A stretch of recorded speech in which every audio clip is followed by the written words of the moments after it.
Florida's tourism board would sue me if they could, but they can't, because everything I'm about to tell you is public record. Today I'm counting down 15 Florida neighborhoods so genuinely unsettling that locals will physically stop you at a gas station and tell you to turn around. Not touristy, bad part of town lists. I mean neighborhoods with documented paranormal police reports, a stretch of road where cars mysteriously roll uphill, a subdivision built directly on top of a forgotten cemetery that nobody bothered to move, and a canal system where something has been quietly dragging pets into the water for decades, and nobody can agree on what it is. I drove through every single one of these. Some of them I only stayed in for 20 minutes because that was all I could stomach. If you like your Florida content with a little bit of dread mixed in, hit subscribe now because we're about to go somewhere the brochures don't. Number 15, Fort Deneau, Hendry County. Fort Deneau barely qualifies as a neighborhood. It's more like a scattering of homes along the Caloosahatchee River near LaBelle. Population somewhere under 1,000 depending on who you ask and when. The original fort was built during the Second Seminole War, and the swing bridge that crosses the river here is one of the last of its kind in the state, a rickety steel structure that groans audibly when a truck crosses it. Locals will tell you, usually within the first 5 minutes of meeting you, that the bridge operator's cottage on the north side has been unofficially condemned for decades because nobody who's lived there stays longer than a year. I talked to a woman at the LaBelle Piggly Wiggly who said her cousin rented it in the 90s and moved out after 4 months because she kept hearing footsteps on the porch at 3 in the morning, every single night, like clockwork. The official explanation is raccoons. Nobody actually believes that.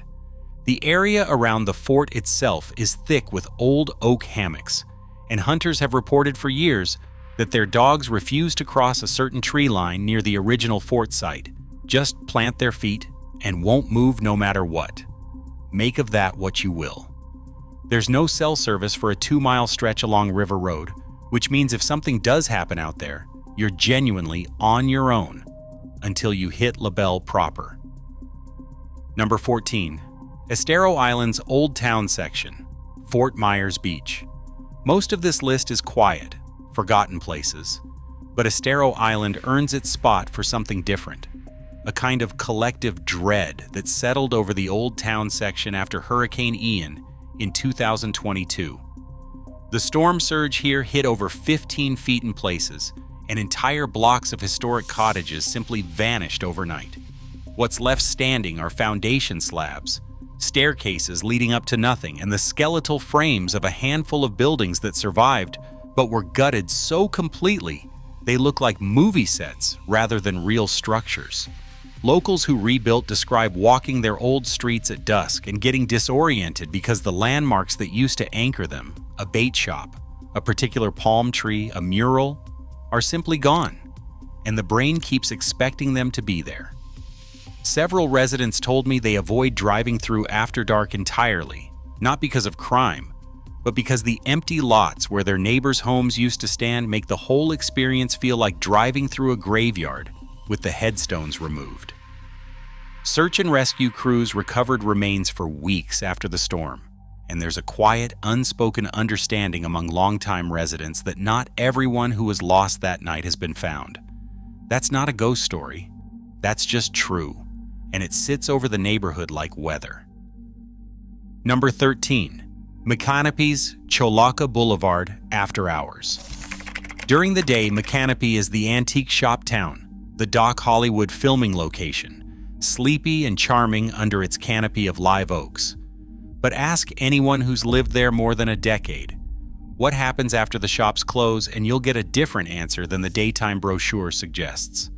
The Hurlong Mansion, a bed and breakfast built in 1845 on the edge of downtown, has such a well-documented history of guest complaints, cold spots, disembodied voices, a rocking chair that moves on its own, that paranormal investigation groups have been requesting overnight stays for years.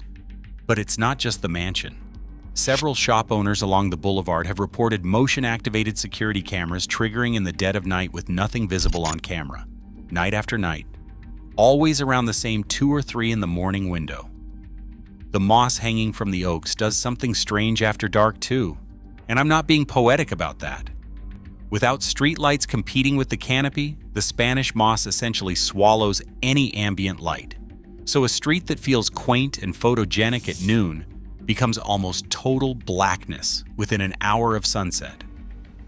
I stood on that sidewalk at 11 at night for maybe 90 seconds before deciding I'd seen enough for one evening. Number 12. The Ocho P Canal neighborhoods, Collier County. Ocho P is famous for having the smallest post office in America, a shed on the side of the Tamiami Trail. But the residential canals that branch off into the Everglades here have a much darker local reputation. This is genuine swampland, alligator territory, and pet disappearances are so routine that most residents simply don't let dogs or cats outside unsupervised, full stop, no exceptions. But it's not just alligators that people talk about. There's a persistent local story about something locals call the Long One, a creature sighting that predates modern Burmese python concerns and gets attributed to everything from an oversized gator to something nobody wants to name directly. Wildlife officials will tell you it's almost certainly just an unusually large native species, but ask 3 different Ocho P residents and you'll get 3 different theories, and none of them sound entirely convinced by the official explanation. The canals themselves are narrow, tea-colored, and completely opaque, so you genuinely cannot see more than a few inches below the surface, which does nothing to calm anyone's nerves. I stood at the edge of one canal at golden hour, camera in hand, and a local pulled his truck over specifically to tell me not to let my shadow fall across the water for too long. I didn't ask him to clarify. I just stepped back. Number 11. The Casadaga Residential Loop, Volusia County. Casadaga is a working spiritualist community, not a tourist gimmick. Over 130 years of continuous operation as a camp for certified mediums and healers. During the day, it's genuinely charming. Bookstores and readings and a hotel with real mid-century character. But residents who live just outside the official camp boundary, in the surrounding neighborhood loop, describe something the camp members themselves rarely talk about openly, that the energy, their word, not mine, doesn't stop at the property line. Several homeowners in the adjacent streets have reported unexplained cold spots inside their own houses, doors that won't stay latched, and a recurring sensation of being watched while gardening or doing yard work at dusk.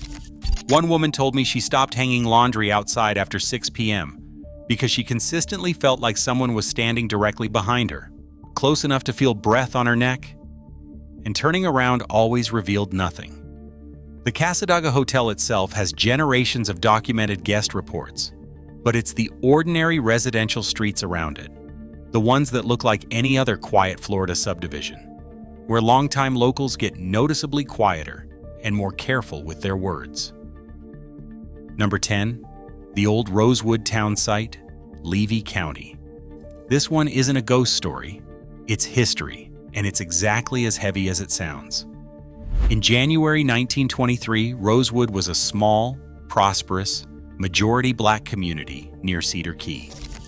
Over the course of about a week, a white mob burned the entire town to the ground following a false accusation. And an unknown number of residents, estimates range widely and remain disputed, were killed. Survivors fled into the surrounding swamps and never returned. The town was never rebuilt. Today, there's a small historical marker along Highway 24, and the land itself has reverted mostly to scrub and pine. Locals in nearby Sumner and Cedar Key will tell you, quietly and with real discomfort, that the site has a heaviness to it that visitors notice immediately even without knowing the history beforehand. Florida officially recognized the Rosewood Massacre in 1994 with a Compensation Act for survivors and descendants, one of the first such measures in the country. But the physical site itself remains essentially unmarked beyond that single roadside sign. I stood there for a few minutes in the afternoon heat and didn't take a single photo. Some places don't need content made about them. They just need to be remembered accurately. Number 9. the Withlacoochee State Trail overlook near Floral City, Citrus County. Floral City is postcard pretty, oak-lined streets, a historic cemetery, genuinely one of the loveliest small towns on the Nature Coast. But there's a specific stretch of the Withlacoochee Trail, near the old phosphate mining pits outside town that locals actively avoid after sunset, and have for generations. The pits themselves are flooded remnants of early 20th century phosphate mining, deep, sheer-walled, and disorienting in the dark, because the trail curves right along their edge, with minimal lighting or guardrails. Multiple drownings have occurred here over the decades, several of them under circumstances that were never fully explained. People who were experienced swimmers, familiar with the area, found in water far deeper and colder than expected. The local sheriff's office has quietly increased patrols along this stretch during the past decade, and cyclists who ride the trail regularly describe an unmistakable temperature drop right at the pit's edge, even in the height of Florida summer. I rode through on a bike at dusk, which in retrospect was not my best decision. And the cold pocket of air right at that curve was real enough that I actually checked my phone to see if a storm front had rolled in. Nothing on the radar, just that one spot. Number 8, the DeLeon Springs Residential Streets, Volusia County.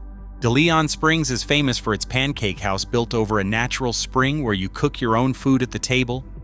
Genuinely one of the more charming quirks in the state.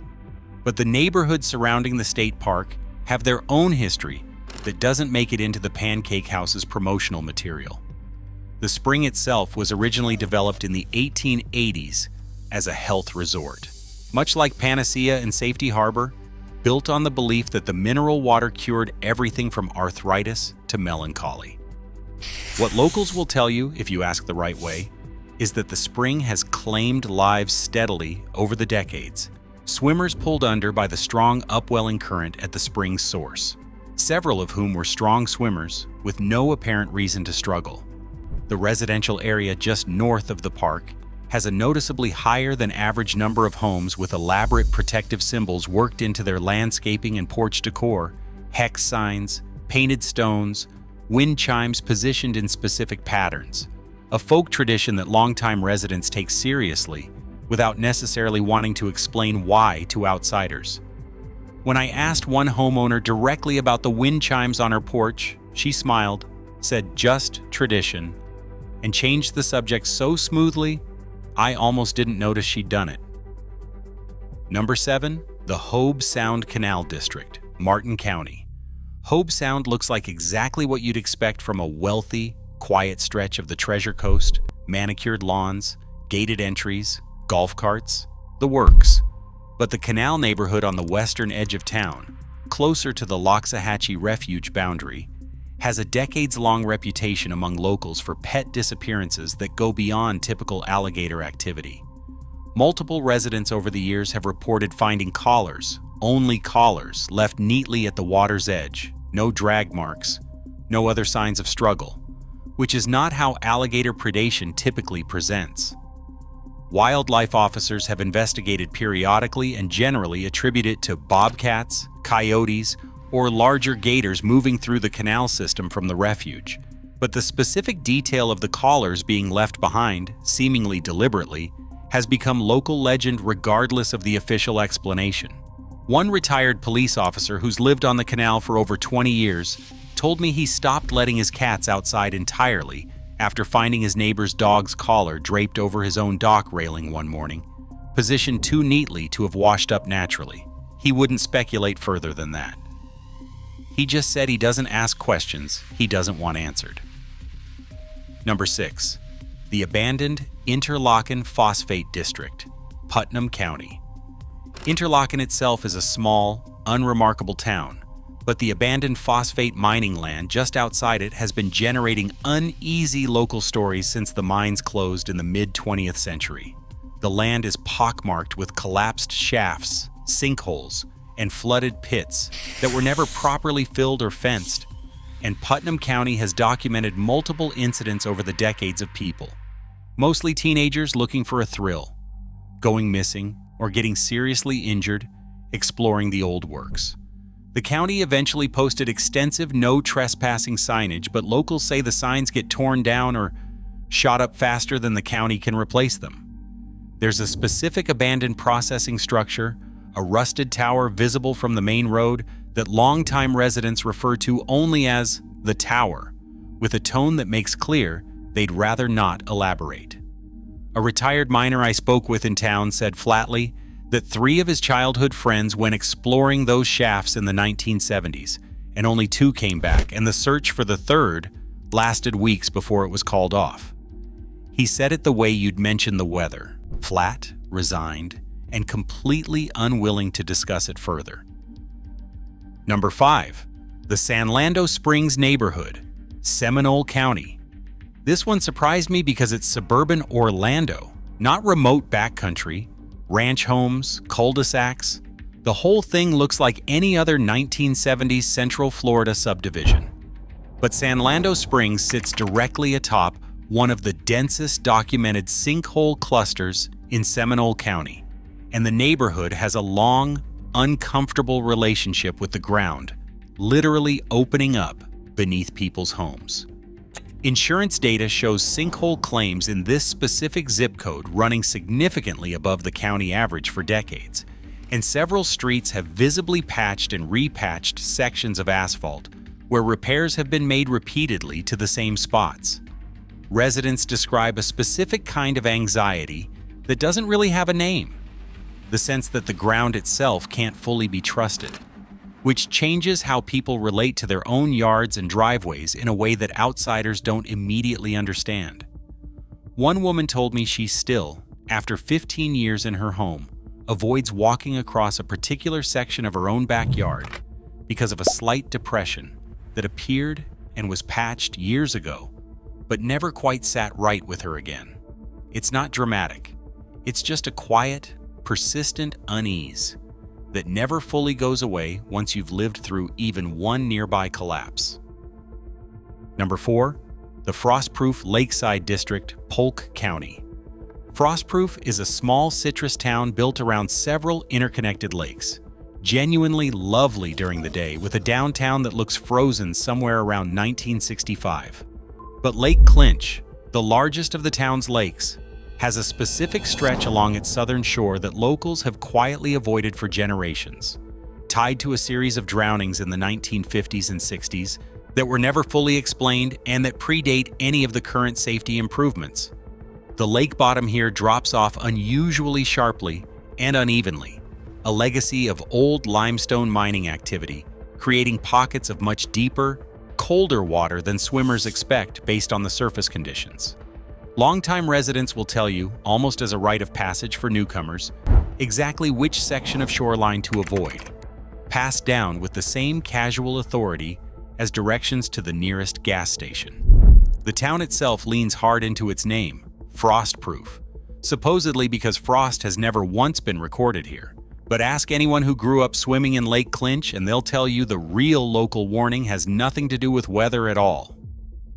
Number 3. The Mico Riverside Neighborhoods, Brevard County.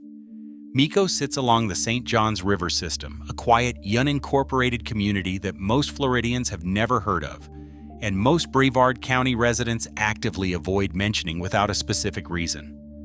The riverside streets here back directly onto dense wetland, and residents have documented, sometimes on trail cameras, sometimes just anecdotally, unusually aggressive wildlife encounters that go beyond typical Florida backyard gator sightings. There's also a specific and persistent local rumor, one that county officials have never confirmed or fully denied, about illegal dumping in the more remote stretches of the river system decades ago. Industrial waste from citrus processing operations that allegedly still affects water clarity and wildlife behavior in certain pockets to this day. Whether that's true or simply long-running local folklore is genuinely hard to verify, but multiple longtime residents brought it up unprompted when I asked why they don't let their kids swim in certain sections of the river, even on the hottest days of summer. One man summed it up by saying the water doesn't feel right in that stretch, gave no further explanation, and visibly did not want to discuss it further. Number 2. The Old Ellenton Relocation Site, Manatee County. This one is genuinely eerie because of what's actually underneath it. In 1966, the entire town of Ellenton was forcibly relocated to make way for the construction of the Manatee Dam and the reservoir it created. Homes were moved, cemeteries were relocated, but locals will tell you with real specificity that not everything was successfully moved before the water rose.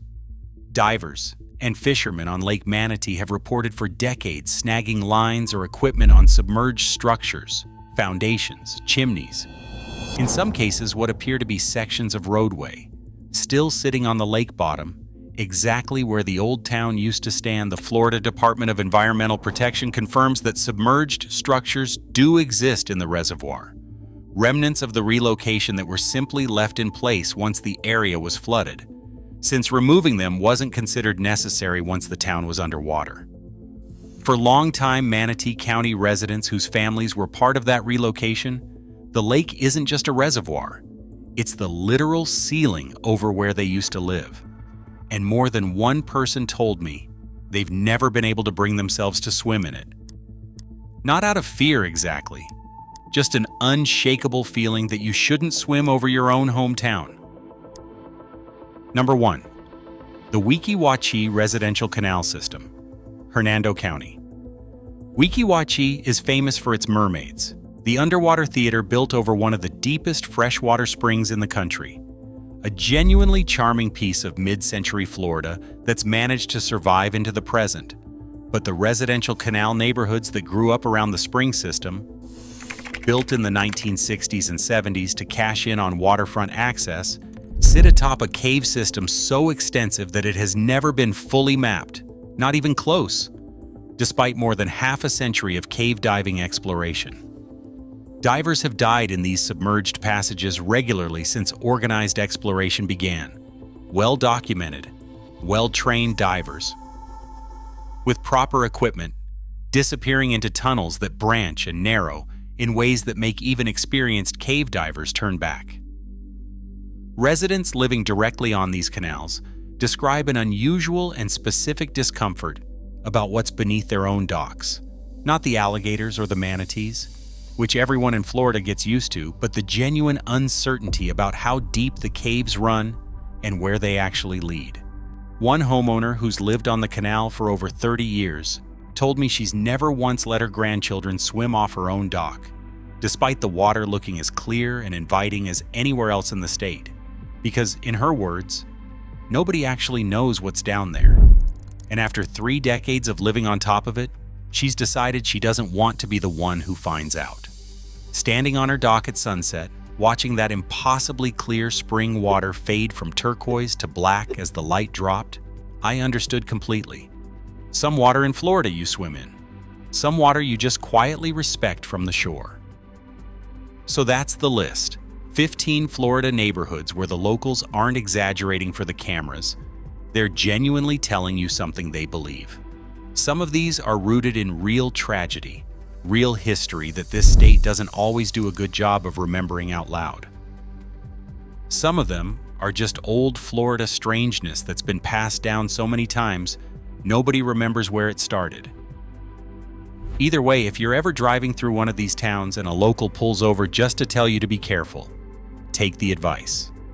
They live there. You don't. If you want more of the real Florida, the stuff that never makes it onto a Chamber of Commerce brochure, subscribe to the channel.